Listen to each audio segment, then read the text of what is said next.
sometimes like all you want to do is run. Hear me out, hear me out. If all the things you never show, there are the things I want you to know. Secrets start in your heart to slow. But if you don't wanna tell me now, I guess I'll never know. Losing almost all my energy. It's getting hard to talk to you, and I'm the only one who speaks. It's all the things you never show. There are the things I want to know. Secrets start in your heart to slow. But if you don't want to tell me now, I guess I'll never know. Okay, hey guys, welcome to the Canadian True Crime Live with me and Charmaine, my fellow Canadian on there. Hey, Char. Hi. On there. Here, let me turn the Sorry. volume. I'm going to turn my volume up. It's actually quite low. I didn't know that. There we go. Streamlabs finally kicked in on there. So thank you guys so much for joining us today. Today we're going to be covering some of the worst places in Canada's most dangerous places. Now that one says in 2020, but it still holds true to this day, really. And then we're going to be talking about some of the worst notorious killers in Canada as well. So that's what we're going to be doing. Unless you wanted to add to that, Charmaine, go ahead. Go right ahead. It's kind of like I take this as kind of an overview because we're just starting out. Last week we did the Amber Tuckrow case. And so just going forward, these are kind of some of the cases that have happened in Canada that we can cover more in depth. And just by kind of going over a summary of these crimes and criminals to see what everybody's interested in hearing more about. Yep. My thoughts, anyways. Yep. You know what? I should let me quickly. I should grab something here. Just to let's see here. I'm just going to grab a little sticker up top here. In a sense, I'm just going to grab that, and I'm going to bring it up into just the corner here, just so that people can kind of see. For Americans, I don't know how much you know, or the placement, in a sense, of the map of Canada. So I'm gonna, that's kind of small. So actually here, let me stop screen for a second and I'll share screen. And let me just open it up here. Okay, share screen. Okay. So I think that's pretty big. Okay, so obviously British Columbia here. This is where I live, down over here in Vancouver. So that's my province. And then Charmaine's over in this province, in Alberta, and then Saskatchewan, Manitoba's here, Ontario. Then let's see here. I think I got them cut out there. Quebec. Did I cut them? Hold on, where's my little paper here? My little thing. Cut it out. But there's down here is where like the islands are. Prince Edward Island, Nova Scotia. Sorry, they're over here. Prince Edward Island, New Brunswick, Nova Scotia. I think isn't Lake Michigan right somewhere? Lake Superior. This is the three Great Lakes down there. But anyways, and Newfoundland is over here. That's where my ex-husband's from. And obviously the Northwest Territories being up here. So when we talk about, the provinces in a sense, like I said, if you don't know Canada, that's just basically the map of it as we talk about the most dangerous places to live. Wish I could almost have that up, but that one's so small up there. But anyways, so we'll stop screen, go back to Canada's most dangerous. Okay, so is that still accurate? Thompson, Manitoba, because I remember. Hold on, let me. Because North Battleford was number one. Yes, it was. It was. Yeah. Uh, 1 second. Canada's. I know in Alberta, the most dangerous place to live currently is Grand Prairie.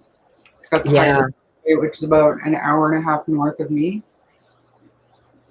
I mean, which is crazy to me because it's always been such a quiet and busy, like blue collar province, right? Yeah. Sorry, I'm trying to come back over here. Stop screen, present. I'm going to go with this one right here in 2023. Cancel. No, don't sign me up. Okay, let's see here. So you probably know Canada is a pretty awesome place, right? um, it's famous for beautiful nature, friendly people, and generally being a safe country. But just like everywhere else, some cities in Canada can be a little bit more dangerous than others. And so let's keep it real. No place is perfect, and Canada has its own challenges too. For instance, there are cities with a bit higher crime rate. One example is Surrey, a city in Canada, which ranks 56 in the list of most dangerous cities in the world, according to Nubio. But and so That's pretty close to you, isn't it? I was gonna say Surrey is across the street pretty much and up a little bit. So where I live in Langley, there's two parts to Langley. There's the one on the one side of the freeway, and then the main part of Langley is on the other side. And just beside that is what we call Slurry, for that exact reason. Yeah. Um, yeah, and it's it's it, uh, how do you explain this? Like in Canada, in Vancouver, there's certain places. So, for instance, in Walnut Grove, Langley, you're going to see predominantly more white people. In Surrey, you're going to see more of the Muslim community. Um, and then you're going to see more of the Japanese and that in Richmond. And you're going to see more of the Koreans and that in Coquitlam. It's almost like having certain areas that have a more of a, majority or minority in the certain areas. And that's just really how it goes. And I think it's just because, like, um, honestly, when kind of like a family moves in, they maybe have come over from their country and then they move kind of in the same area beside, and just over time it just kind of becomes every section has a majority of a certain nationality more so in it. That's the best way I can explain it. Downtown Vancouver is more what we would call Little Chinatown. It has like a little Chinatown area that's always been there since I was a child. And East Hastings is probably the worst place you would ever want to be in the Vancouver area. Um, it's just it's just horrible, actually, that area. Mhm. Um, so in this article, we are going to explore the top 10 cities in Canada where crime is a bit more common. We'll start at number 10 with the least dangerous of the group and work our way to number 1, the most dangerous. And we'll use the most recent data from 2023 for the list. So let's see here. So the overview, the crime and safety indexes provide a very important insights into Canada or Canadian city safety. The crime index reflects a city's overall crime level, and while the safety index indicates how secure residents and visitors feel there. Several Canadian cities rank among the most 100 or top 100 most dangerous places globally, as reported worldwide by statistics of not sure how to pronounce that, Numbio. Okay, so click to jump directly on any city. Wow. So, so, I'm so looking at that list and it's mind-boggling, really. say that again. I said I'm looking at this list and it's a little bit mind-boggling. I used to live in Lethbridge, and that's very, very much a retirement city. You go there and everything is just perfectly manicured and pristine and laid back, and so that being number two really shocks me. Yeah. Um. So so Surrey. Remember, they said that they're starting with like the first one is like the least in a sense. So number 10 will be the highest ranking. So Surrey tops the list of the most dangerous city in Canada with a crime index score of 63.7 and a safety index of only 36.3. That's a big number. It mostly because of drugs and crimes like possession and related assaults. There are serious issues that have many people worried. The city has a high incidence of gang violence, property crime, and drug trafficking, which contributes to a high crime rate. On the bright side, the city has taken measures to combat crime, including hiring more police officers and establishing programs to help at risk youth. Um, then we go to Lethbridge.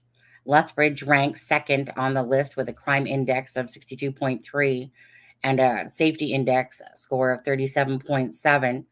The city's violent crime rate stands at 133.8, and the nonviolent crime rate is 154.0. These figures surpass Alberta's Crime Severity Index, which is CSI, of 101.36, causing the more concern for residents and potential visitors. Lethbridge has a high incidence of property crime, including theft and vandalism, as well as violent crimes such as assault and SA. Red Deer, another one in Alberta, which I've been to as well. Um, Red Deer ranks fourth on the list with a crime index of 61.8 and a safety index score of 38.2. Its total violent crime rate is 175.7, while nonviolent crimes measure 176.2. That's many points above Alberta's average. Red Deer has a high incidence of property crime, including theft and vandalism, as well as violent crimes such as assault and robbery. Kelowna, beautiful place right here. We went camping there a couple years ago. It's a well-known place. It's almost like Kelowna in BC is what people would consider Florida in the United States, really. Um, so Kelowna ranks third on the list with a crime index of 61.57 and has a safety index score of 38.43. The city's violent crime rate stands at 124.3, and the nonviolent crime rate is 148. In particular, the most reported crimes are theft and vandalism. Kelowna has a high incidence of property crime, including theft and break ins, and also has a high incidence of drug use. Um, Sudbury, Ontario, that's province all the way to east over there. So, over the past 3 years, the VCSI reports a consistent decrease in minor offenses in Sudbury, even as the violent crime rates have risen. Sudbury ranks fifth on the list of the most dangerous cities in Canada with a crime index of 60.67 and an index safety for 39.33. In 2021, it had the fourth highest rate of murders in all of Canada. Sudbury has a high incidence of property crime, including theft and break ins, as well as drug use and gang violence. Now, Oshawa, Ontario, um, is with a crime index 59.9, safety index 40.01. Oshawa is one of the most dangerous cities in Canada. Residents still face a high risk of violent and property crimes. Most incidents relate to drug use and include acts of vandalism, minor theft, simple assault, and quick property thefts. In 2022, the city recorded a total of 15 murders. Oshawa is the mid-sized city in Ontario, located on the shore of Lake Ontario, and has a population of over 175,000 people. I mean, honestly, like, we're sitting here talking about 15 murders in that particular part of Canada. All you have to do is compare radar numbers to the United States. Yeah. That's like not Nothing. even a half, like a 1.00001, percent because We of should point out too that Ontario has like 1/3 of the entire country's population in it. Like Ontario yeah, has most of our people living in that one province. And yeah. then Bindi asks, what's the rate of crime by Canadians versus foreigners in Canada? So there is probably some kind of a study out there, but honestly, and I don't want to make this political or anything, but our government does not like to talk about those kind of statistics. Um, we rely heavily politically on immigration and very open and easy borders to cross, I guess, for, just to be nice about it. But I could probably find it if I dug deep enough, but it's not something that's talked about a whole lot. But I can tell you the high profile cases that I'm going to talk about today, most of them are done by Canadian citizens born and raised here in our country. But the deaths and maybe the assaults and the crimes that are happening right now and the violence that happened more recently, they are, I'll say, cultural in nature. For instance, the Israeli and Palestine thing, we have had clashes in different communities around our country as well. Um, and then Somalian communities, some of those people, they cause havoc, but usually it's contained to their own community, if you know what I'm saying. Yeah. And hi, Remy Steph. How are you on there? Okay. That was Our off. population, Shelley, I'd have to Google it, but the I last, already put it in there. I already put it in there. It's 40 million. yeah, I was thinking last I looked, we were at like 37 million. So Yeah, they got an estimated 40 million basically as yeah. of July 1st, 2023. Mhm. Um, and so Winnipeg is number 7. Winnipeg, 7th, ranks on the list with a crime index of 59.61 and a safety index score of 40.36. The most serious crimes here are tied to gangs and drugs. Winnipeg has a high incidence property crime, including theft and vandalism, as well as violent crimes such as assault and robbery. Sault Ste. Marie um, is ranked 6th on the list with a crime index score of 59.2 and a safety index score of 40.8. Its violent crime rate is 143.2 and its nonviolent crime rate measures 126.1. Remember, that's like the CSI number. The issues like assault and theft places among the world's top most 100 dangerous cities. Sault Ste. Marie, I'm not sure I pronounce it Sault Ste. Marie. Sault Ste. Marie is a high incidence of property crime, including theft and break-ins. Also has a high incidence of violence crimes such as assault and SA assault. Moreover, a worrying prevalence, of drug-related activities, including uses in dealing, as well as vandalism, added to the area's challenges. Kamloops, BC, that's kind of near Kelowna over there, guys. It's Mhm. about 2.5 hours, 3 hours away, is Kamloops.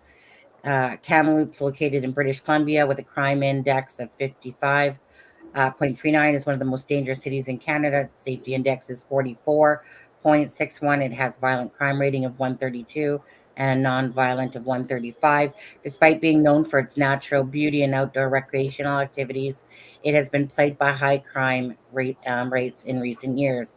Property crimes are particularly common in Kamloops. Um, do, do, do, do, do, do, do, do. So what does that say? That was number 10. Okay. So with a crime index of 54.98 and a safety of 45, Hamilton, did I just read that? No.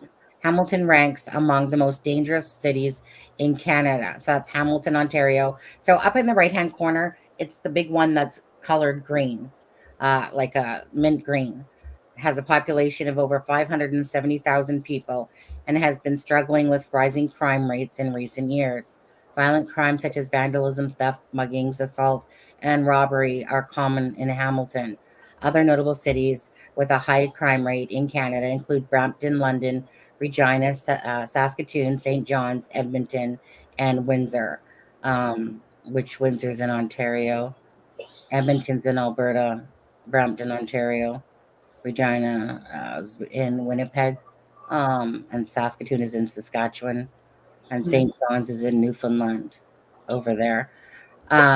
Okay, so just to kind of give you, that was just a kind of a brief overview of kind of like our 10 worst places to kind of, well, live in Canada. Although to American, they would probably laugh at that crime rate. Yeah, no kidding. No kidding. I know when Calgary or Edmonton hits the 20 murders in a year, we think that we've got a serious problem on our hands. But if you look at some of the cities in the States, that number could be almost weekly or even daily for some. Yeah. It's crazy. Yeah. But I mean, I'll say that as far as the brutality and just disturbing nature of some of the crimes that are committed here, I think that we're on par with some of the U.S.'s worst, to be honest with you. Yeah. Okay. What did you want to show an article from your side now, Charmaine? Well, like I said, I'm just going to go through some of the most, I guess, notorious criminals and just give a quick summary, mostly to gauge from the audience what they would like to hear more about. There are some really high profile that people think they know lots about, but if you'd like us to give you the in-depth of any of these, you can let us know. But that was kind of my plan, just to kind of give a summary of these criminals and what they did. And okay, I just wanted pictures to show so that they understood on there. That's it. For sure. So let me, because I've got a ton of tabs open. Oh, it's okay. I've also got all of my my podcast files open because a lot of these cases I'm working on for my next season. Yeah. But for now, let's start close to Sunny's heart. Kelly. Sunny's home, anyways. You guys see this? See this guy? Yeah. All right. So Clifford Olson. Clifford Olson. I remember him from when I was a child. Yeah. Does anybody in chat recognize the name? No, not so much. Well, basically, Clifford is super special. What a monster. He, I believe his victim count was 11. Yeah. Yeah, and that's known victims, okay? So when I say known victims, that means that he's suspected of many, many, many more. But his victims were all children, all very, very young children. I'd say between the ages of 11 to, I think his oldest was 17. 18. Yeah, I think 18 it says. 18. Okay, yeah. So his offenses were committed between 1980 and 81-ish. He was arrested in August of 1981. So I'm looking back here, and yeah, it is. His youngest victim was actually 9 years old. Little Simon Patrick Partington was 9 years old. So this guy's MO would be he's an alcoholic, and he would pose as just like a businessman or whatever, and he'd approach kids that he'd see on the street or whatever, and he would offer them jobs, whether it be washing windows or help unload a moving van or just something simple like that, and he'd offer to pay them really good money. Once they accepted and they got into his vehicle, he would offer them beer. They would smoke weed, but in the beer, he would lace the beer with a sedative, heavy sedative. And so once the kid was incapacitated, I guess, he would proceed to essay them brutally. And then in some cases, he would let them kind of wake up and then he'd do it all over again. He, like I said, he killed at least 11 kids in this same manner, and then he would just dump their bodies. Now, there was a movie made about him. The name of the movie escapes me right now, and it wasn't a very high quality movie, but it did tell the story about Clifford Olson.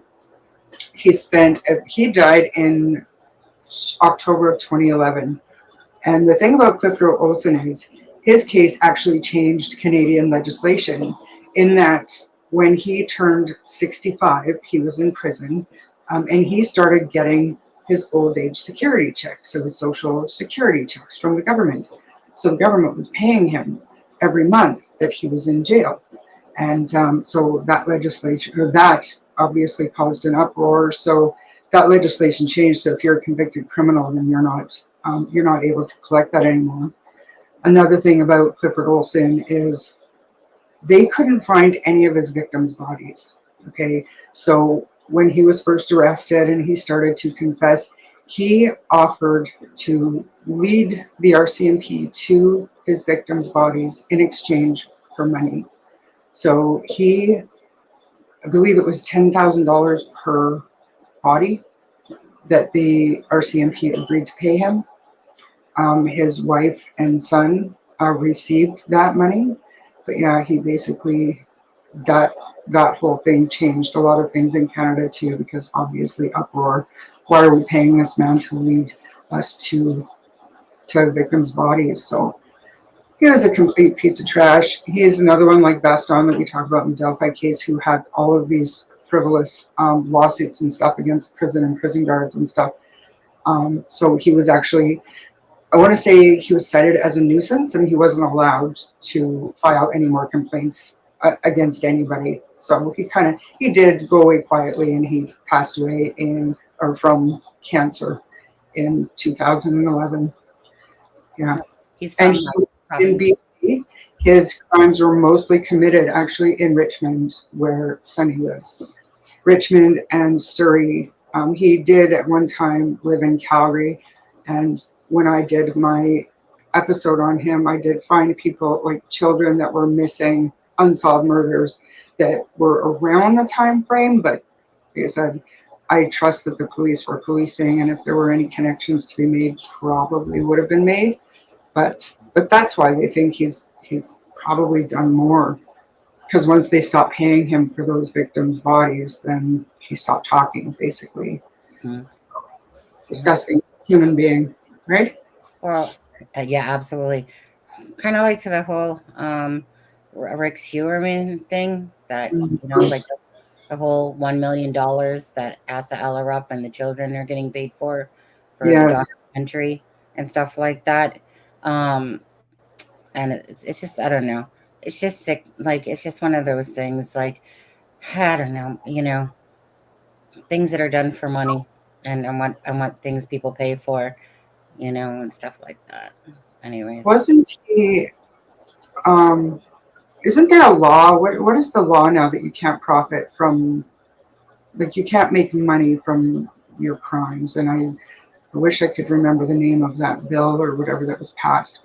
And I don't know if it's in the States or just Canada, but I know for sure that the United States has something that you can't profit over crime. It, like, do you know what I mean? Like, it's yeah. not a thing. Am I wrong? Am I totally wrong? I don't honestly, Sherman. I have never looked at the Canadian laws of all that stuff. It's never been a focus. Yeah, I'm sure there is.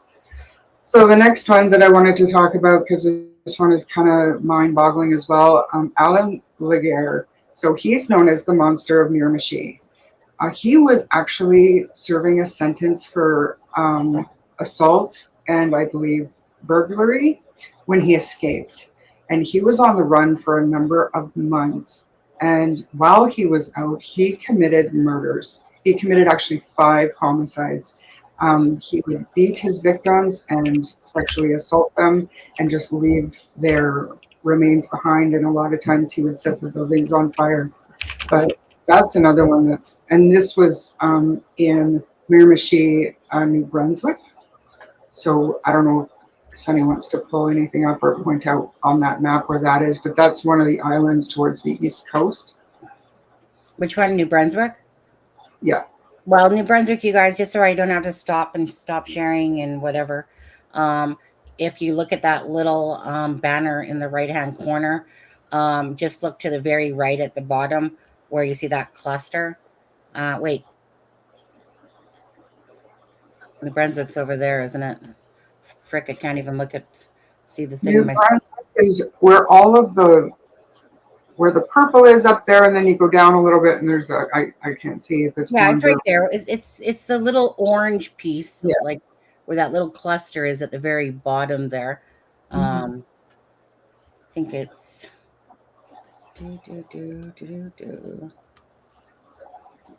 like yeah.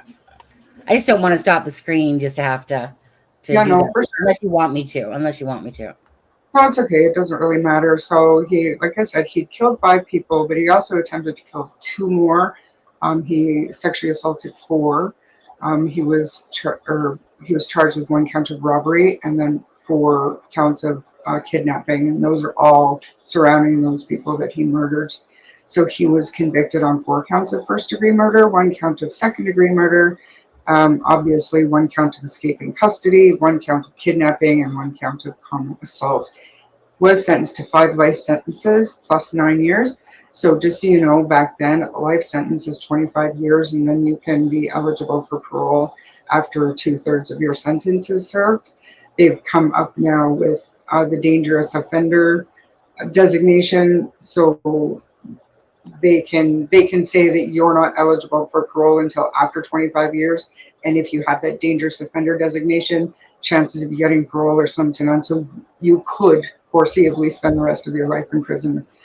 But back when he was given these 5 life sentences, not a thing. And usually they're served concurrently. So very scary individual to think that he could have been let out, but he did. As far as articles say, obviously I don't know for sure, but articles say that he did pass away in prison. So that was another really disturbing one, just because he was serving a sentence and he happened to escape, and then he goes on this killing rampage. Like, my God, what are we doing? And as far as the timeline goes, we might as well hit this bad boy. See who recognizes this prize. Any guesses who we're going to look at next? Present. Share screen. Most people don't know the Canadian ones, but Oh, I betcha. I'll betcha. Boom. Who the heck is that? oh, You is guys that know him? Barbie and Ken? That's Barbie and Ken. Yes. Here we go with the good old Barbie and Ken killers. So I'm not going to go into their background because, quite honestly, who cares? Who cares? How they were raised, whatever. There's no excuse for anything that they've done. But Paul Bernardo was actually the Scarborough rapist, and I've got it written down here. From 1987 to 1992, at least 18 sexual assaults, brutal sexual assaults, were committed in his community in Ontario. So, what is the name of his community? I can't remember off the top of my head. But anyways, Toronto is the biggest city in Canada, and part of Toronto are all these little suburbs surrounding Toronto. And St. Catharines, there we go, right there. St. Catharines, that's his community. So around St. Catharines, also in Toronto, in Oshawa, in all these other little places that we've talked about before, he was going around, and his MO would be to kind of wait at bus stops or whatever. And if a woman was alone or a girl was alone, he would pull her into the bushes and he would do some really, really horrific things to him that I don't think would be good for me to say here. But basically, he hooked up with Karla Homolka. They kind of met at a conference a work-related conference, and they hit it off right off the bat. They both enjoyed sadistic sex, I guess. How else would I say? So they considered themselves to be soulmates. Um, I believe that Karla knew that he was the Scarborough rapist at some point. She used to invite girls home for Paul. They would get them drunk, they would drink and have a good time, and then videotape Paul having his way with these passed out women. Just terrible. Paul ended up becoming infatuated with Karla's youngest sister, Tammy, and hounded and hounded and hounded Karla about gifting him her sister 1 year for Christmas, and she agreed horrifically. So, story goes, they drugged her with alcohol, passed out. He had his way with Tammy. Karla did join in, was later proven on videotape. But then Tammy, Karla was holding a rag with halothane on it to keep her sister sedated while Paul was doing what he was doing. And that halothane burnt her face, like burnt her skin. But she ended up vomiting and she passed away choking. So, but when 911 showed up and the medical examiner and everything else, they thought that that was burns from the vomit, and it wasn't even questioned until after they found those videotapes. Or sorry, after Karla had confessed what Paul did, and she was the battered wife, of course. So, and I've seen in chats she got away with murder this night. Yes, she sure did.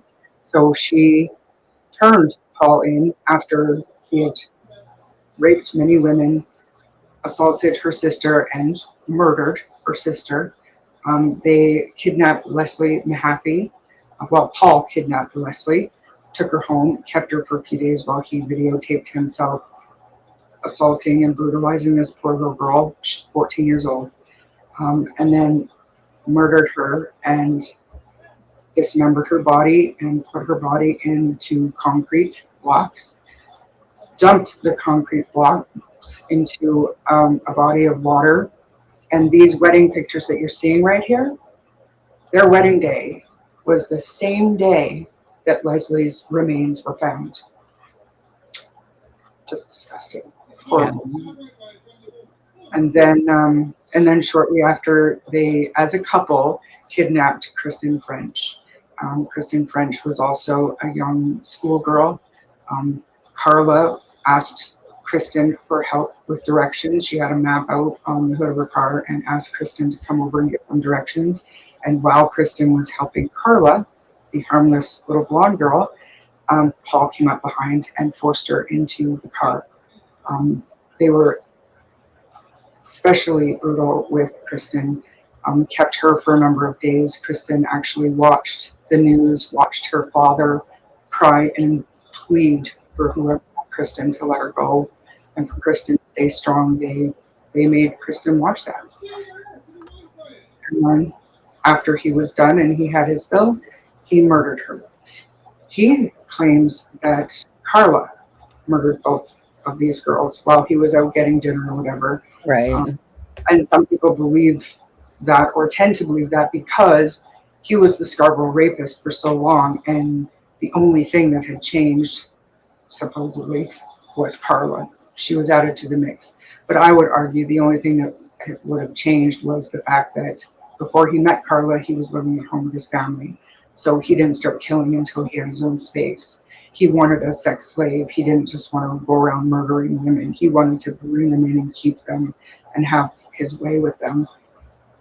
So, like I said, Paul started beating Karla a lot, and she finally got fed up and she went to the police and she said, my husband, Paul Bernardo, he is a Scarborough rapist and he's responsible for Leslie and Kristen's murders. And the police ate it up. They ate it up.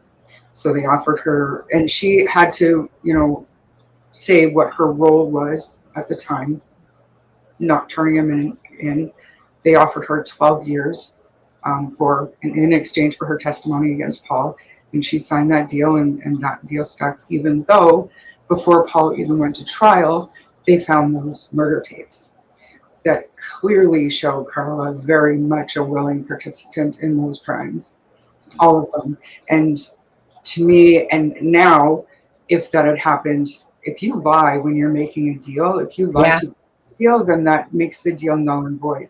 And they actually, the attorney general did an investigation into it, but because the law was written at that time, it didn't violate any of the law. They made a deal and they had to stick to it. So she was released in 2005, I want to say, and she is living in Montreal with her kids. She married, I believe, the brother of her attorney. She has children. She was on the PTA. She would be driving kids to their field trips and stuff until the news media caught up with her. And then obviously the parents in that little town signed the petitions and raised hell. They don't want this person around their kids. Some of them said, well, she paid the price, whatever. Yeah. But in my mind, and to me, why, as a woman, why would I want to bring kids into this world knowing what I've done, even if I'm remorseful about it, and even if I want it to happen, I feel bad. Those kids are all, one day they're gonna know who their mom is and what they've done. Well, I was going to say, and what sick, twisted individual, brother of the lawyer, what idiot would even marry someone that had that type of conviction against her? Like, what moron? Seriously, you have to be pretty whack job in the head to ever considering marrying somebody that was, for killing someone. It never ceases to amaze me, these whack jobs that, like, you wouldn't touch someone like that, a normal person with a 10-foot freaking pole ever, freaking 100-mile billion pole. And so I never get that. And you're saying that it's the lawyer's brother that she married. Like, right? Like, at first, like when I first heard about her being married and this and that, I honestly, because I had heard stories about her in prison and how she was kind of turned lesbian, whatever. But she was also writing with a convict, because this Kingston penitentiary, there was basically a fence separating women's pen from the men's penitentiary. So I had heard for a long time that she had a pen pal and they would meet at the fence line and stuff like that. So I just assumed that that's who she married. But no, I found out when we were doing our research for our podcast episode that no, it was her lawyer's brother. Yeah, that she married and had kids with. And I just want to quickly pull up just to kind of give you an idea of what the police were looking at when Karla went in with her sob story about being this abused woman. right. I mean, I'm not like, I love my RCMP. This is not what I'm trying to say, but I don't blame them for believing that she was a battered woman if she's going in like this. But then at the same time, if you go and you look at over just to the side, I don't know how to make it bigger. Can I just open it? No, you can try, but it usually doesn't show it. Okay. It's Usually just we'll not, open it bigger in a separate yeah, one. it does. Yeah, but you can, I'm pretty sure you can see, like, look Oh, we can over Let's see if at this picture here. Like, look at her eyes. She's Evil. just evil. Evil. It's like someone that's dead inside, to be honest. Oh, absolutely. Like, so dead inside and twisted. So, and then as for Paul Bernardo, he hasn't quite gone away quietly, but he has kind of been forgotten about up until just not too long ago, actually, because one of the other cases I'm going to bring up really quickly, that victim's father is constantly watching these high-profile offenders in prison to make sure they're staying. Obviously, Paul got sentenced to life, 25 years, but he was designated a dangerous offender. So the chances of him getting out are slim to none, I thought. Right. Until recently, and I'm not talking like a few months ago, but like maybe a year or so ago, he was moved to a medium security prison. And from what I understand, we start taking people from those max security prisons, kind of like a pathway to freedom. You know, we have to start reintegrating them into society. And so we will move them from maximum security to medium, and then from medium to minimum, and then to a halfway house, and then parole type thing. Yeah. So he's actually on his way to freedom. And he's only, say only, but I don't even think he's 60 years old yet. Right. So he's nowhere near old enough to not be a threat to society, in my humble opinion. Right. But to me, that's very scary that we're starting to move these dangerous offenders who's been in lockdown for 23 hours a day since 1995. What makes it okay to put him in medium security? I don't know. Yeah, I was reading about that. Oh, it's disgusting. And there's, like I said, there's another one. And I believe if I look at my timeline, it's not quite the next one, but there is another offender who's kind of in the same boat, except even younger than Paul Bernardo. So it's a scary, scary thing. Our life in prison rarely means life in prison unless you die of some unnatural causes or if you don't get caught until you're like Clifford Olson later in life already. So Looks like he's 59. yeah, like still probably nowhere near. 1995. So Yeah. yeah. So wait, you said he's out now or about to No, be out? oh, he's not out. He was moved to a medium security prison. Yeah. But So to me, it's kind of a pathway to freedom to reintegrate him back into society. I don't know that for sure, but that's how I take stuff like that. No, yeah, exactly.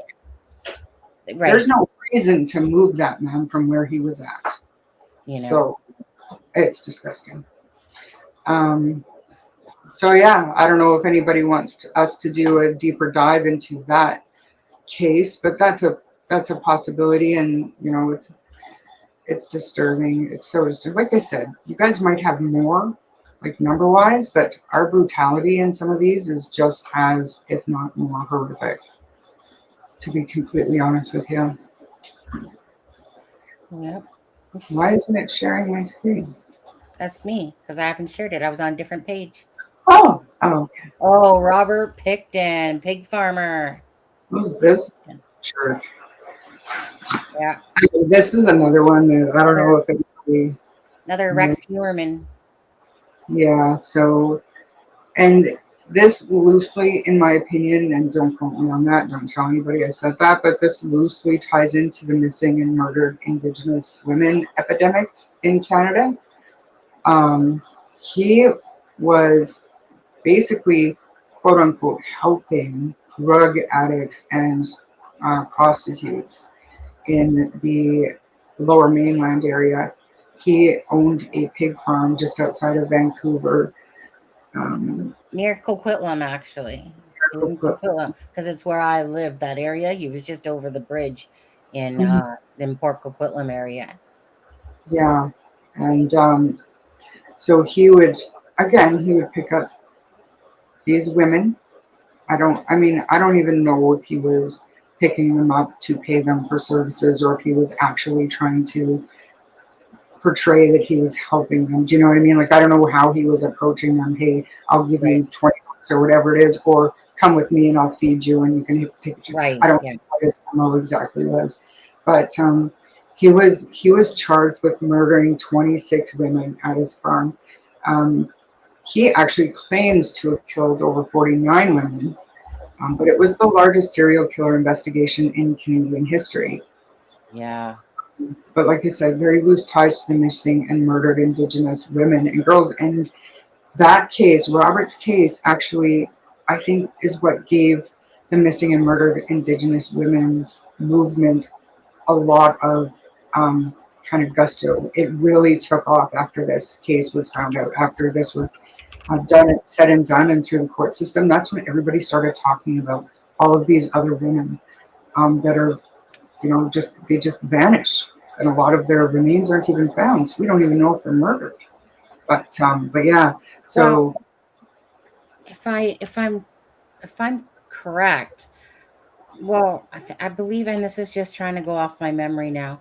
If I'm correct, when they were looking for or going through Robert Pickton, right, and they found so many, but what had happened was that at some point, of course, new housing and new homes had gone up when they were, as they were searching, because, obviously it was happened in 1 year. And then by that time, of course, the industry and the housing is booming and all that. So I think it almost came to a point where they, I mean, they couldn't keep tearing down all these homes that were built upon.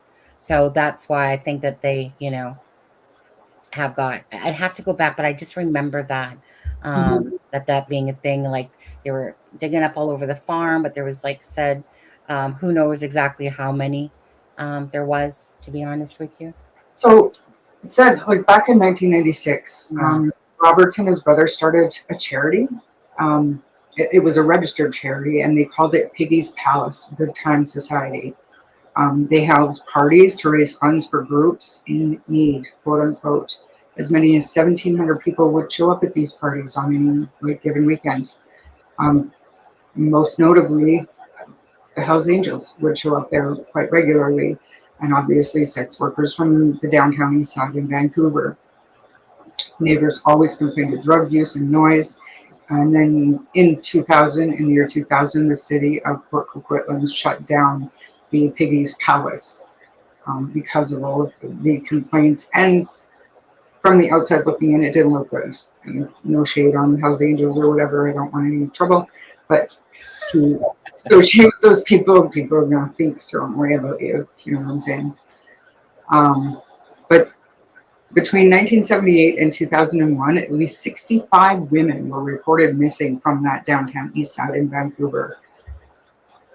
Many of them, like they were estranged from their families, so they weren't even reported missing.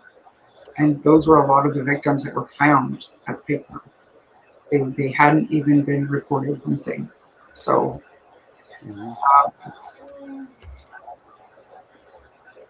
so I'm just looking here. Officially linked to Pickton, sorry. One occurred in 1995, 1996, 1997, four in 1998. There were five in 1999, and two in 2000, and then seven in 2001.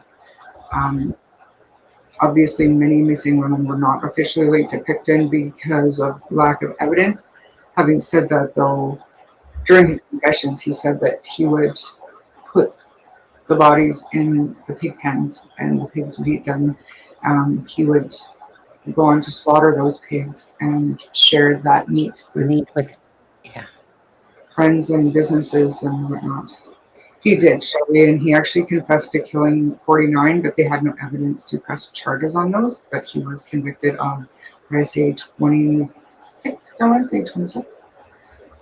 But yeah, that's a truly, truly horrific crime.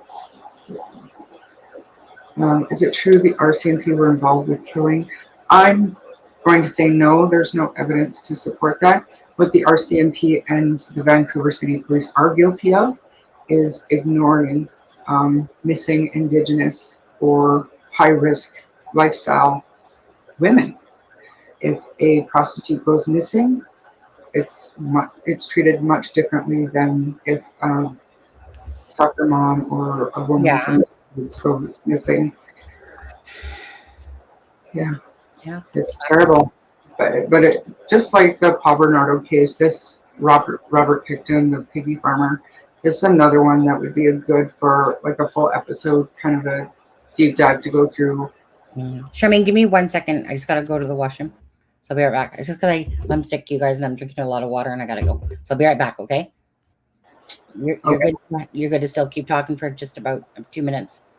Yeah, for sure. Okay, thank you. So let me just go back and look. Do you guys have any questions about Robert William Pickton? I do have some information on his childhood, but I don't know what it is, but I just, with the American serial killers, I seem to be really interested in how they're raised and what happened to them as a child. But when these Canadian cases come to me, and I might read about it once or twice, but then after that, I'm like, you know what? None of this explains why you did that. No, Shelley, this dude was convicted after the laws has changed. Obviously, Robert Pickton is considered a dangerous offender, and because 26 victims, his sentences were given to him consecutively. So he has to serve every one of those before he can come. He'll be eligible for parole. But make no mistake, on paper, the laws in Canada, every single person that's incarcerated will become eligible for parole at a maximum 25 years. So unless like 25 years per son. So he could come up for parole in 25 years for one of his counts, but he might get parole for that, but then he's still in for 25 years for another one. Do you know what I'm saying? Consecutive. Yeah. He did confess. It's awful. We have a lady in our town who been missing for years now. Her husband was always told her he could kill her. That's true. That's true. There was another lady that I seen on YouTube. I can't remember. It was a confession, and she'd beat somebody to death and put his body into her pig pen, and it took a few days, but the pigs completely healed up. Where do you live, Shelly?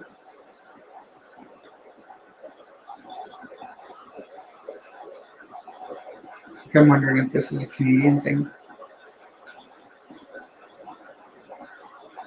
So when the police did go to the pig farm, this was like nothing they'd ever seen before. So when they started finding clothing and shoes and stuff like that um, from women and kids, and just the volume of items that they were finding, we knew that there was definitely something that they had never dealt with before.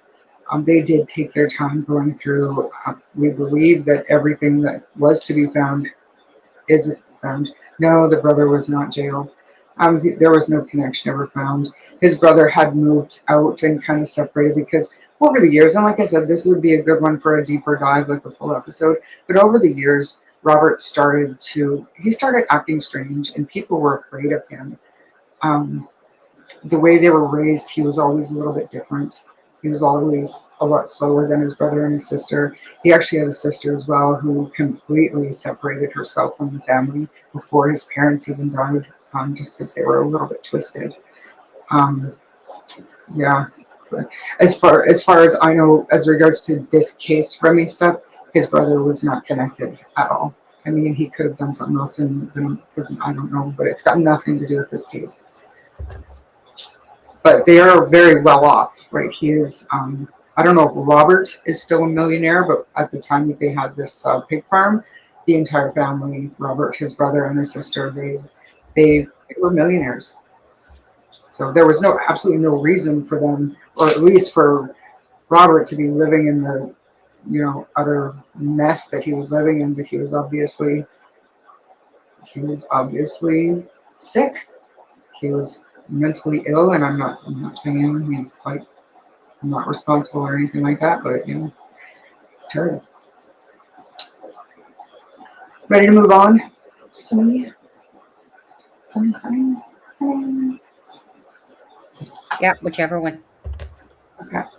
So next in my little timeline here is another one that I've recently done an episode on, and this one just broke my heart. Not that I remembered this when it happened. So another one, my kids were very young when it happened, so I paid attention. Little Victoria Stafford.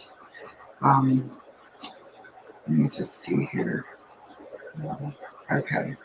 So Victoria Stafford she's a good little girl. She was a little bit challenging from her mom, but she was just hyper, I guess. There was absolutely no abuse or anything like that going on. Her mom did kind of struggle with oxy addiction. Her dad also had an issue with alcoholism. They had separated, but they were kind of working together. They weren't getting back together, but they were working together to make a good life for Tori and her little brother Darren. Her older brother Darren. So Tori's mom moved into a house that was less than 2 blocks away from the school that Tori and her brother went to.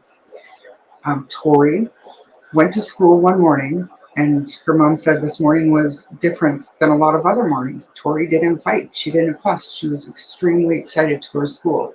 She let her mom put a little bit of lip gloss on her, and she borrowed some butterfly earrings from her mom that morning as well. Her and her brother went off to school, had a normal day. Teacher said she was happy, everything was good.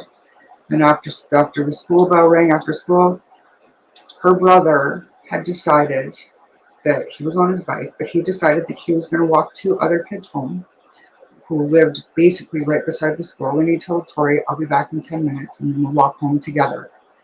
Tori said, okay. She realized she forgot her mom's earrings in her desk, so she ran back into the school to get them, and off her brother went to walk those other two kids home. So when Darren got back, Tori wasn't there. Nobody had seen her. So he went home, calling her name, whatever, went in the house, told his mom, Tori was supposed to wait for me, can't find her. Mom didn't think anything of it either. She thought maybe Tori got sidetracked.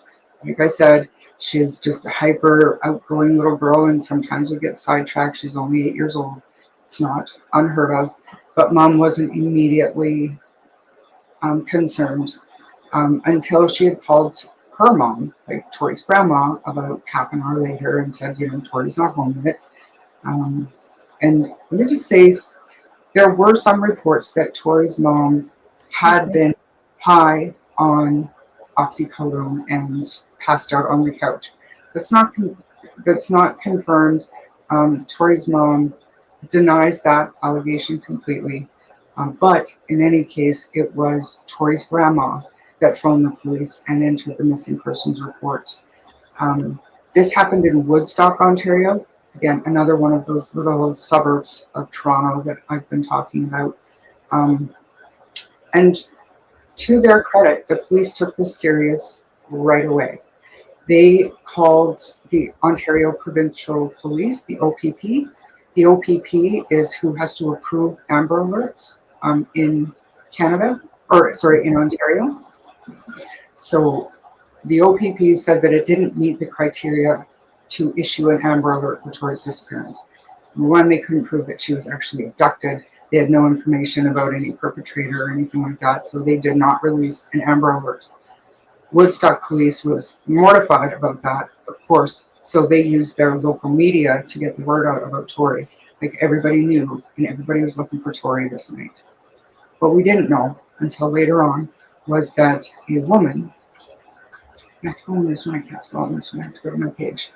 A woman, a girl, a 19-year-old girl named Terry Lynn McClintock, it's a monster. She had approached Tori outside of the school that day and offered Tori to come and look at her puppies. She had Shih Tzu puppies. I think, and a lot of people think, that Terry recognized Tori because actually Terry Lynn's mother sold oxys to Tori's mother.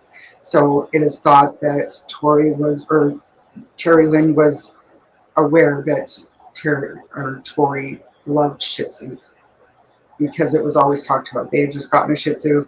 Terry Lynn's mother has a bunch of Shih Tzus. So just kind of, I guess, it was never proven, but it's thought, because on a surveillance camera, you can see Terry Lynn leading Tori away, and she's skipping along. Like, there's absolutely nothing to worry about, except when they get to the car.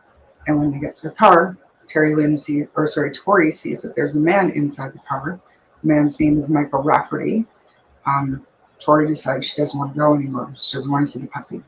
And Terry Lynn pushes her in the car, jumps in the back seat with her, and holds her to the floor while Michael drives away.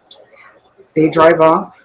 They stop at a Tim Hortons in a neighboring town. Michael goes in and buys himself a tea. And then they go to a Home Depot, and Terry Lynn is seen on surveillance going in and buying a claw hammer and some garbage bags. Then they head over to Michael's drug dealer's house where he buys Percocets, and then off they go. Just give me one sec. Give me one sec. Do you want to, I don't know, talk? Okay. Well, I don't really actually know much Sorry, about it. my ponies. Sorry. That's okay. I just shut my door. Okay. So where was I? Okay, so off they go. After they're at Michael's drug dealer's house, he gets himself a bunch of pills. They drive off into a farmer's field about an hour and a half out of Woodstock, where they abducted Haley from. Or sorry, that's my next case, Tori I from. was gonna say Yeah, different name. different, yeah, different. So I mean, I don't even know what I can say, but they brutalized this little girl, or he brutalized this little girl. Terry Lynn supposedly went for a walk while Michael assaulted and beat little Tori. She returned to the car because Michael called her because Tori had to go to the bathroom.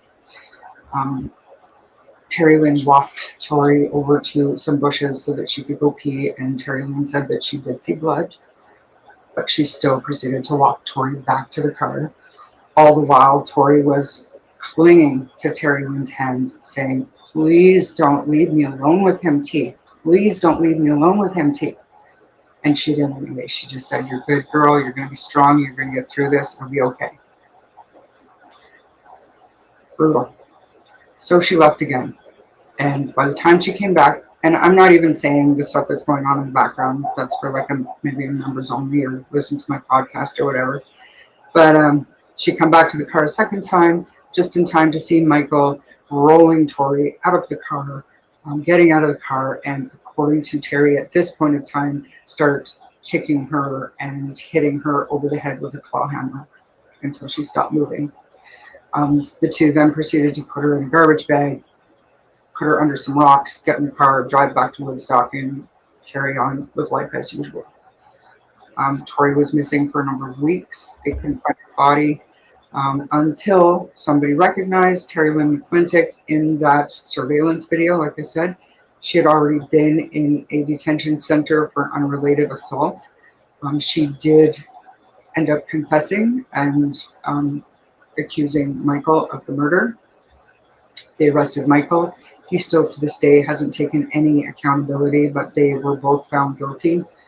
And there'll be, well, Canadian life sentence, but I think everybody gets the gist of what that actually means.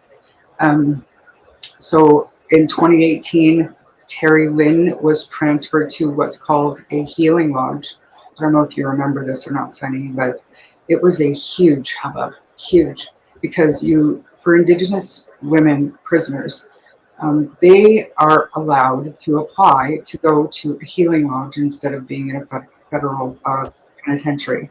And in the healing lodge, they learn basic coping skills, life management, better things, because we know that they're probably going to be let out. It's more of a minimum to medium security facility, and it's built around healing instead of punishment. Terry Lynn is not Indigenous, but apparently, up until this, you didn't have to prove your heritage to say, "I identify as an Indigenous woman and I want to go to this healing lodge," and it was granted. It actually went all the way to our Prime Minister. Like, put this woman back where she belongs. She's not Indigenous, number one, and number two, she needs to. I agree with some kind of reform and prison to rehabilitate. In some cases, I do, but there's got to be an element of punishment there too. So this monster on your screen right there was sent back to women's prison in Ontario, and that's where she's probably going to sit. Unfortunately, she does come up for parole in 2031, and she was 19 at the time of the crime, so nowhere near long enough. And her cohort, let me see if I can find his little face, but he is also sentenced to life, and he's the one. So Tori's dad is very loud and very outspoken, and he's the one that brought to light that Paul Bernardo was seeking to be moved to a medium security prison. And then when Terry Lynn was moved to that healing lodge, if it wasn't for Tori's dad, I don't think the public would have heard about it as quickly and loudly as we did. But the Paul Bernardo thing came about because of this guy. They had moved him to a medium security prison, but he's since been moved back to maximum security where he belongs. But again, he'll be up for parole in no time. So this is, I mean, our system, yes, the American justice system is broken. It is so flawed. It really is, but ours is a joke. It truly is. If you're young, like 19, 20, 25, whatever, and you commit a murder, you can get out of prison in a relatively short amount of time, all things considered, and still be young enough to have a family and have a wife. And probably not going to be a very easy life spending that kind of, prime years in prison.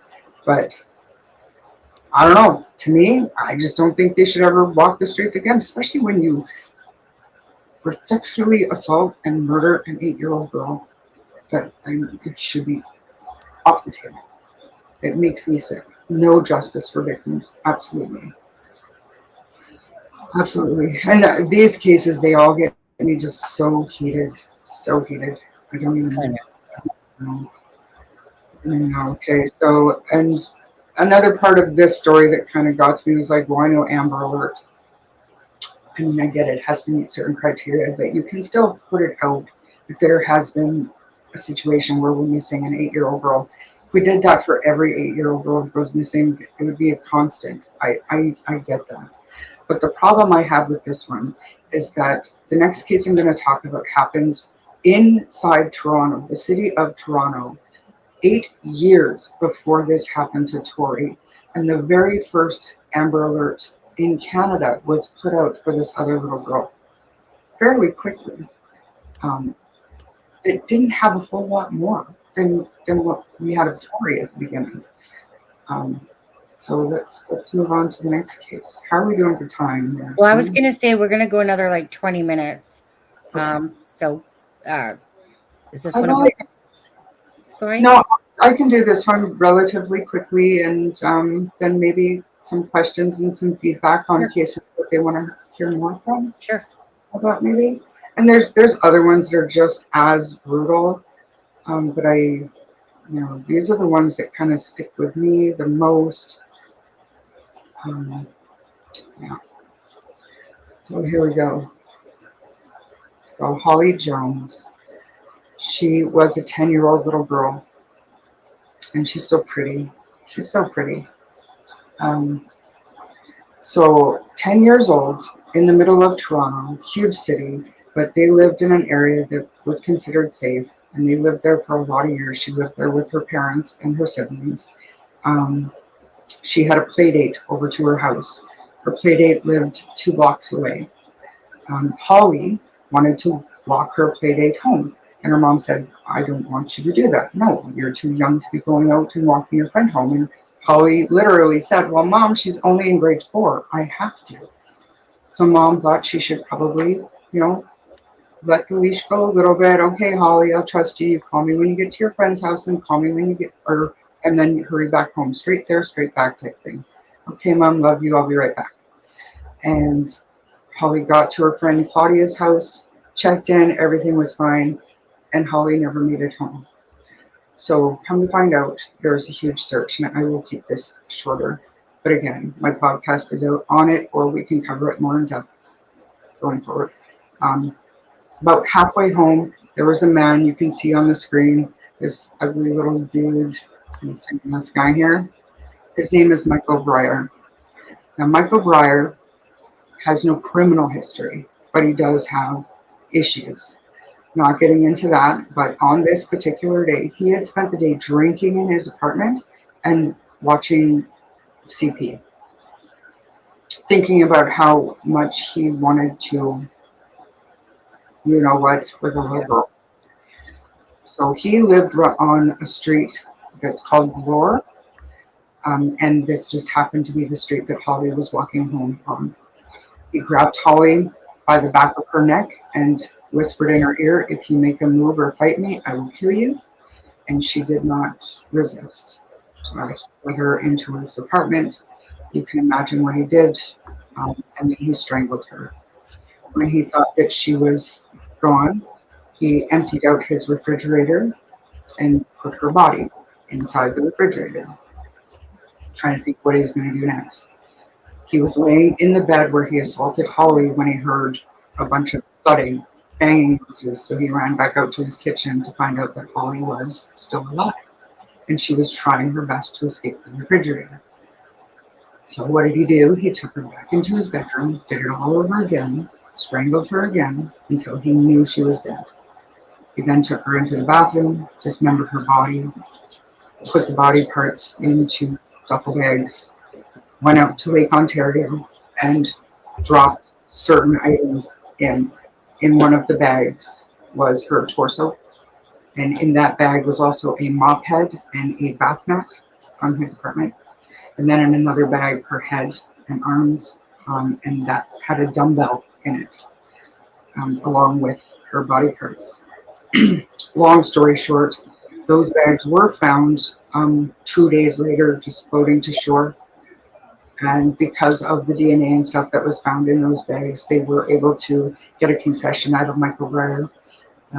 But Holly's legs were never found. Obviously, her family was completely devastated.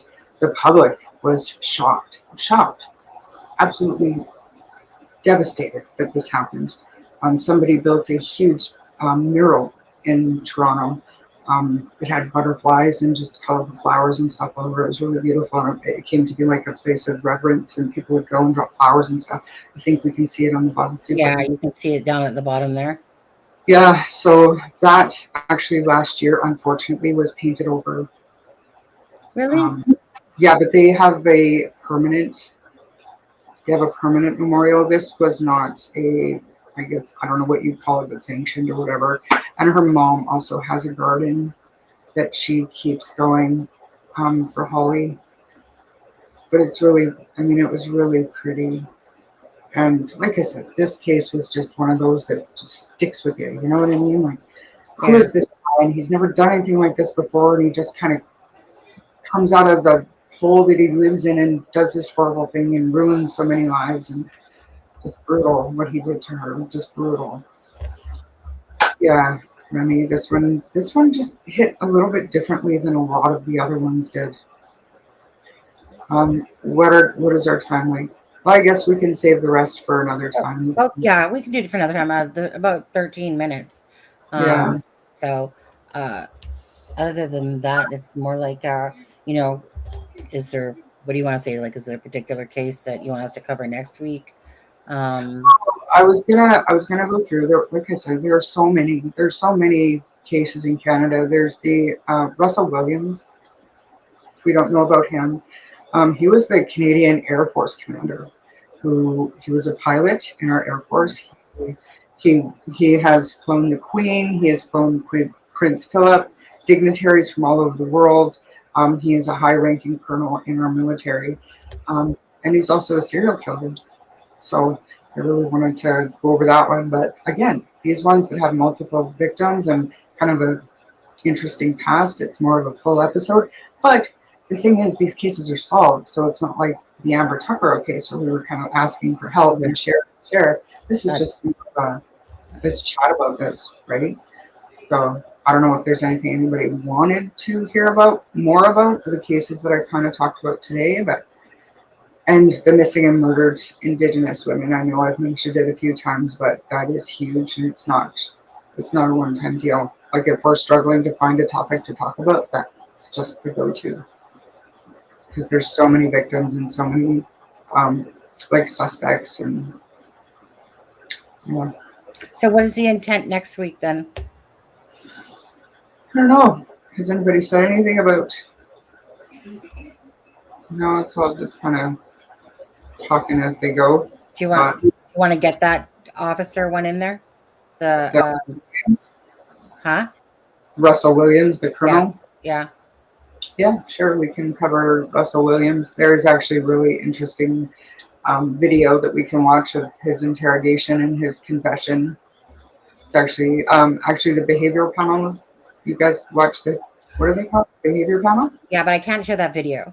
No, that's fine. No, but the video of the interrogation that they analyzed on it was released to the public years ago, so we can watch some of that. But they actually use that as an example of the perfect interrogation technique to get a confession from a serial killer. And how long is that video? Because that might make a good one for next week. Yeah. Well, that video itself is hours, but like I can splice together the interesting parts and even like the very end of it where he says, Let's you know, do that. okay. Let's save that one for an actual live by itself. Yeah, for sure. That one Absolutely. sounds very intriguing to Mhm. me. Like, I know that you've been covering like the true crime, like, so meaning a lot of these stories I probably heard of, but besides main names, I typically don't remember a lot Yeah. of them because I I as I've said, I never got into I stopped watching anything to do with news and media about cases because they were hurting me so badly. So I literally from 26 to in my 40s literally stayed away from Mhm. anything to do with news, anything to do with the lives and deaths of, or sorry, I should say the deaths of other people. So Yeah. some of it I'm familiar with from when I was a kid and da da da da da, but there's a lot I'm not. So I know that you're more familiar with these cases. Like for instance, this one that's in front of you here, I remember it because I remember his face. Yeah. Um, now, so it's only because I remember his face that I remember vaguely knowing about it at the time. Yeah. Just sad and tragic, but it was like I said, it was his face that I just was like, oh, I think I remember that one. Whereas you have been covering true crime Canada on your podcast, and Mhm. I only started bringing this channel up because of the Suzanne Morphew case. And other Yeah. than that, prior to that, I was not into any sort of true crime whatsoever. Yeah, because it's nasty. I mean, it's hurtful. It's hard. It's hot. Like the exact reason I stayed away from it was because everything you turned on the news and it was about deaths and murders and stuff like that. You read the paper and it was just all negative, negative, negative, and my heart just felt so bad every time I would read these articles, for these people, and it just got too heavy that I was just done with it. I just didn't want to. I figured if I stay in my bubble of what I don't know, then I don't have to put that upon my heart to sit there and feel that type of sadness.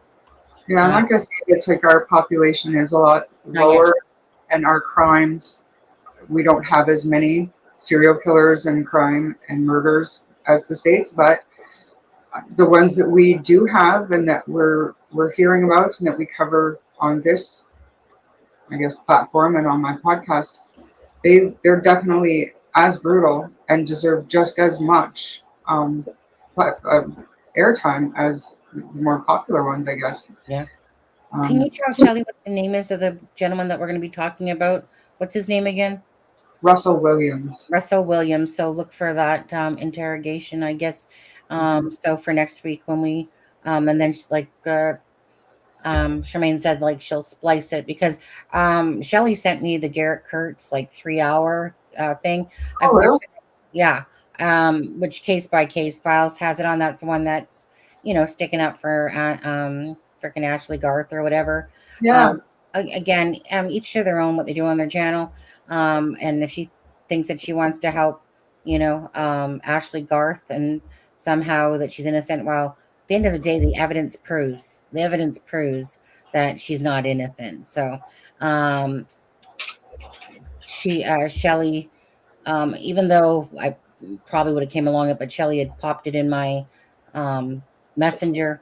But it's 3 hours long, and the first 20 minutes, honestly, Garrett Kurtz sounds like the biggest dumbass listening to him talk. It's like listening to a, I don't know, moron. To be honest, so far. Um, he just really like when Open Secrets said, "You're so smart." I know she was just pulling his chain on that one. The guy does not come off as smart. You just keep them talking, and Right, that's you all. keep them talking, exactly. You just feed their egos because they think that they are.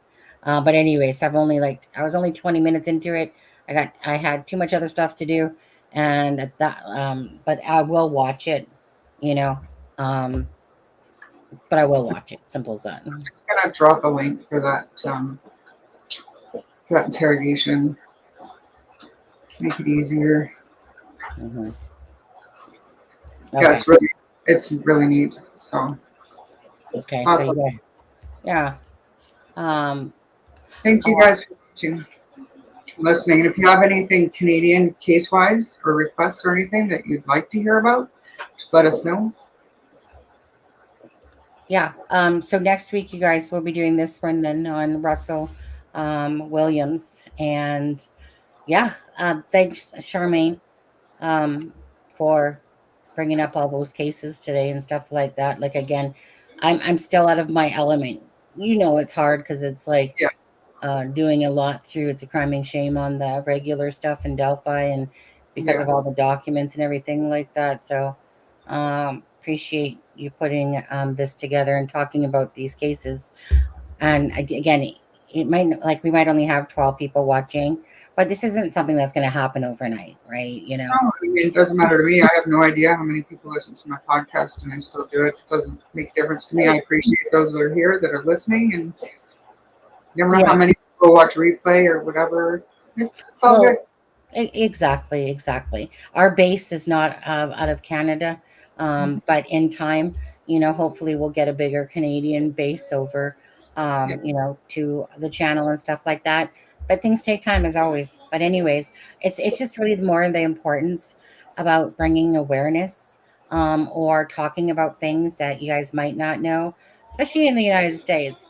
They really know very little about Canadian crimes and stuff like that, you know, versus the Canadians that know a lot more about the American crimes. Because usually when we're watching stuff, and most of it's, you know, to do with the States. I know since I was little, even the freaking New Year's live I would watch from the New York's, you know, in New York there. And a lot of it, like I said, has to do with our Freedom of Information and Privacy Act. Absolutely. Like we have to pay by the word to get transcripts, and You sent me if a case isn't finished in the court system, you're not getting information. There's no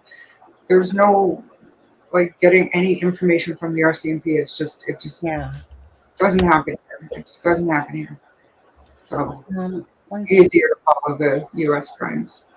Okay. Highway of Tears, Stumble Great, that's definitely on our list. I just want to see something because now that I see Dustin in here, I don't see an email. You said you sent me an email yesterday, but there's nothing in my email. So I'm just gonna type, because obviously it wasn't done. I even looked in my trash or my spam and I didn't see it. 1 second there. So yeah, the Highway of Tears, I believe you're referring to. That's we did mention it this time, but it's separate. There's no way that we can just do one episode and give it the attention that it deserves. Do you know what I mean? So it's going to be, to me, it should be an ongoing thing. Not to make this Canadian true crime about missing and murdered Indigenous women, but they deserve a platform, and I'm going to give them one. But definitely, it's definitely on the list of things that need coverage. Yeah. What's 13 mean? What's 13 mean? Lead with Love says 13. I don't know what that means. So what does it mean? Another thanks for me stuff. Sorry if I seem a little bit out of it, you guys. Just I put it off, but she said no, we can do it. Yeah, no. Like, it's like, you know when you're like halfway okay, like you're just, you're not overly like, yeah, but yet by the same token, you're just kind of like, yeah. I get it. Yeah. So it's I like slept 10.5 hours last night. I was like comatose. I couldn't believe I woke up this morning at 10:30. I was like, oh my God, my day's half over. that. Oh, you had 12 listeners. Oh, yeah. I think we had more last week with the whatever, but again, it's just a thing, because we are Canadian, me and Charmaine, and like I said, the purpose of bringing up the channel before was because of the Suzanne Morphew case, and it was never expecting to be in the true crime community, but it's time that we start introducing because we are both a Canadian. But being the Canadian, besides Aspen being out of the United States, I feel like that it's about time that we talk about some Canadian true crime going on, because obviously it's part of where I live. And Charmaine, she lived not too far from me in Alberta there when I was living there, and she had connected and come into the stream at some point with It's a Crime and Shame, and I don't know, it just feels like the right thing to do, the right time, the right thing to do. Well, Yeah, that said, we're not going to really change direction with It's a Crime and Shame. This is just another avenue. yeah, And Shelley, I don't think so, just because it hasn't been litigated yet. It hasn't been, do you know what I'm saying? Like it's not, there's no conviction in it yet, so I can't see freedom of, maybe though, I don't know, US. You guys are Road of pretty, Tears. Isn't it Highway of Tears, or is it yeah, Road of Tears? it's the highway of tears, yeah. The Highway of Tears. Yeah, yeah, and yeah, you know, because Highway One goes from one end of Canada. We're talking about Highway One, right? Yeah. Yeah, Highway One goes from Vancouver, to the other side of Canada. So But that it's very interesting, Sunny, and I don't want to keep you any longer, but the Highway of Tears is considered, so we have Highway 16 and it's called a Yellowhead Highway that goes from the yeah, west coast, Prince George, but then it kind of veers off once you get past Alberta, it starts going southern and it meets up with Highway 1 that goes to Vancouver, and yeah. that goes to the east coast as well, from coast to coast. So Hmm. as it is considered the Trans Canada, the Highway of Tears is actually on the Yellowhead Highway, which is Highway 16, that meets in number one. Well, that's what. Okay, that's what I thought.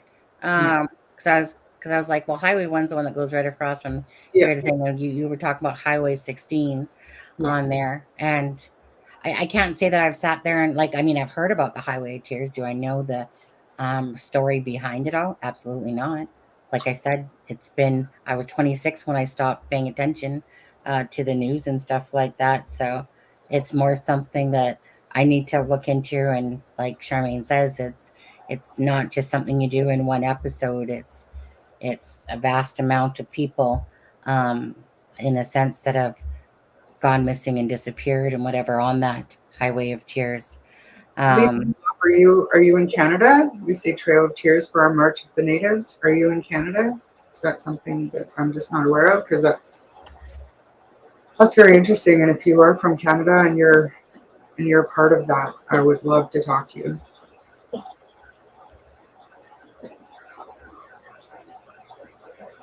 The Highway of Tears, the Road of Tears, the Trail of Tears. I think it all speaks volumes. And another case too that I was going to talk about tonight, but ran out of time, is Cody Lejbaka. He's considered the people say he's the youngest serial killer in Canadian history. However, he is the second youngest serial killer in Canadian history. His victims were considered to possibly be victims of the Highway of Tears, but he was found guilty of 3 murders. Um, so we can cover that in future case too. Yeah. And then that just goes to show you not all of these missing and murdered women are the victim of one perpetrator. Possibly, but probably not. yeah, I was gonna say that she said no, that's the USA thing. Yeah, yeah, So I look forward to the next episode on Russell Williams, and like I said, I'm researching and writing for my podcast season 3, The Missing and Murdered Indigenous Women, and because of all the information that has to go into it, I think it's best we wait for that until I get more knowledgeable about it. yeah. But it is Okay. definitely on the list. Hmm. Well, thank you guys for joining us today on Canadian True Crime, and thank you, Charmaine, and thank you guys for watching. And if you guys could give it a like and a share, that would be appreciated. And I don't feel right doing the intro for It's a Crime and Shame with me and Adam on it when It's it's all, me. it's all good. He was going to join us, but I don't know what happened. Because I know he got stuck and he's watching whatchamacallit, Art of Deduction over there. Right? Yeah. The loyalty is real, buddy. That's all good. He's not Canadian anymore. Anyways, so with that being said, you guys, we're just gonna end the live. I need to. God, that just reminds me. I need to create an ending outro for the Canadian side here. But anyways, you guys take care. Have a good one. I'm just gonna end the stream like this. Thank you guys so much, and Good have night. a great weekend, guys. And have a happy Thanksgiving to all the people that are going to be celebrating Thanksgiving in the USA pretty quick here as well. Well, on the 23rd. I guess that's more towards the next week party on Yeah. there. On Okay, Thursday, I think it's Thursday. something like that. Yeah.